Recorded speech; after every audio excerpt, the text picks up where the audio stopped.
ముఖ్యమంత్రి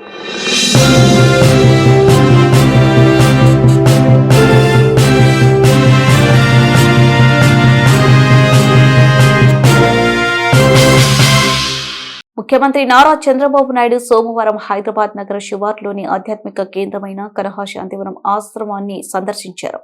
ఈ సందర్భంగా కనహ ధ్యాన మందిరం అధ్యక్షులు దాజీతో కలిసి దాదాపు 4 గంటల పాటు ఆశ్రమాన్ని సందర్శించారు.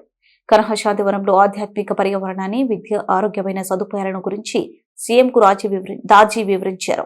ప్రపంచంలోనే అతిపెద్ద ధ్యాన మందిరం, వెల్నెస్ సెంటర్, యోగా సదుపాయాలు, Heartfulness international school, Pullela Gopichand అంతర్జాతీయ శిక్షణ అకాడమీని ఈ సందర్భంగా సీఎం పరిశీలించారు. అదేవిధంగా చెట్ల సంరక్షణ కేంద్రం, వర్షపు నీటి సంరక్షణ, వ్యవసాయ క్షేత్రాలను కూడా సీఎం చంద్రబాబు సందర్శించారు. ధ్యాన మందిరం సందర్శన అనంతరం దాని రూపకల్పన, సామర్థ్యం, ఆధ్యాత్మిక ప్రాముఖ్యత గురించి సీఎం తెలుసుకున్నారు.